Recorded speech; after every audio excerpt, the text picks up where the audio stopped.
Hey guys, welcome back to my channel. I'm Liz and I'm going vegan while doing things a little extra each time. If you're new here, please remember to hit the subscribe button and the notification bell next to it so you're notified when, or is it this side, when new videos go up.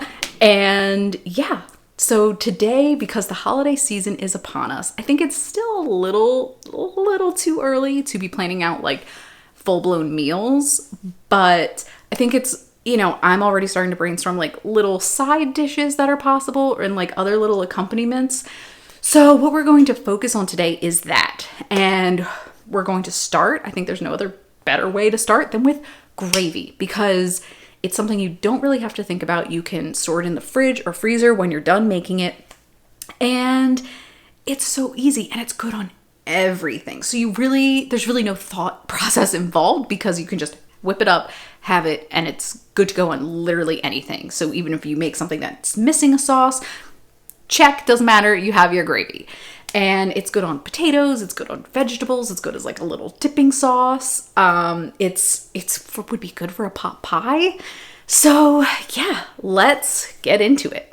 All right, so to a small saucepan, I have added half a tablespoon of vegan butter mixed with a teaspoon of olive oil. You can use whatever oil you like. You can actually double up the butter if you want and have this not use additional oil. So it's up to you if you want a richer buttery flavor. It will add a bit of salt though. Vegan butter does have quite a bit of salt in it. So unless you want to reduce that, because this is going to be a pretty salty sauce. So just keep that in mind.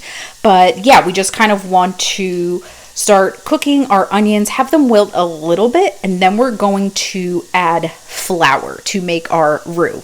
Now we don't really want these to, fully cook and crisp up or anything and fry. So we want to get our flour in there after about like 3 minutes. So I'm going to start with a tablespoon of flour. Mix that in.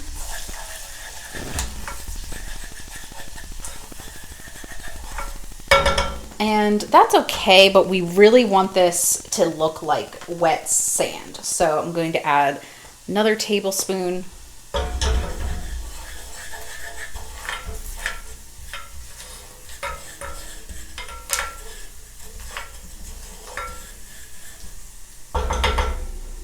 And that should be good. You can see it thickened up a little. And now from here, you want to get a whisk because we're going to whisk in our milk. And it's good to let your flour kind of turn a little more brown golden first because you want to cook out the raw flour taste before adding your milk. So now I have half a cup of plant milk and we'll just get that in there and whisk. Now, for a typical big batch of gravy, if you were needing this for like an entire loaf or for about 4 or more people, I would do a cup of milk and you would probably have to double up on the butter and flour as well. So do like 2 tablespoons of butter and then like 4 tablespoons of flour to a cup of plant milk. But it's just me here. So I don't need that huge of a batch because this will thicken up. So now we want to turn the heat higher. Depending on your stove, you might need to go just medium high, and we'll let that start coming to a boil. Before that kind of happens though, I really want to start seasoning this. And this is where we can do that because otherwise this is just going to taste pretty mild. So we're going to add some herbs and some salty goodness. All right, so we're going to start with Trader Joe's umami seasoning. You can see it there. And that's going to give us kind of like that, well, obviously umami flavor, but kind of almost like a beefy flavor as well.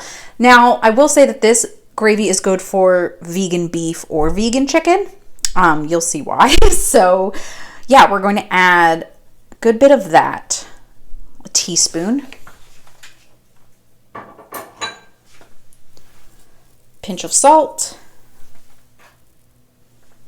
pinch of pepper, half a teaspoon of parsley, or a teaspoon if you're doing fresh parsley, just a pinch of dried thyme. It can be a little overpowering if you add too much. Half a teaspoon of basil. And then about a teaspoon, well, half a teaspoon to a teaspoon of garlic powder, depending on how garlicky you want it. And then we'll stir that up. And you can see it's already, the gravy is already thickening. And you can taste here. So good. But what's going to take this over the top is vegan better than bouillon, no chicken base. Now, if you really were dead set on just having it be, instead of like a universal beef or chicken gravy, and you wanted it to just be for vegan beef dishes, then I would use the better than bouillon no beef base. And if you wanted it even more mild, I believe there's also a better than bouillon just veggie base, so you could do that too. I really like the salty tang that the no chicken base adds though. So let's get that in. All right, I'm gonna start with like half a tablespoon here.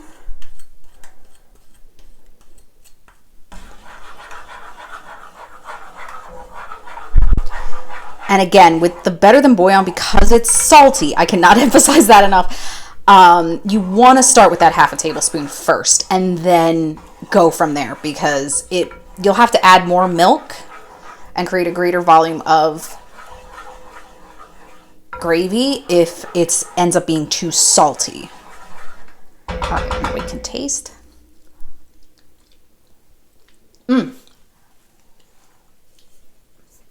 Okay, I actually really like that salt level that we're at with the salt that we already added and from the vegan butter. So I'm going to leave that as is. And guys, it's done. Our vegan gravy is done. Again, like I said, it's so customizable. You could add onion powder to this to really amp up that onion flavor. Or you could take it spicy with a kick with paprika. Or you could use like vegan Worcestershire, which, you know what? I think I'm going to add a touch of that in here as well to give it that extra boost.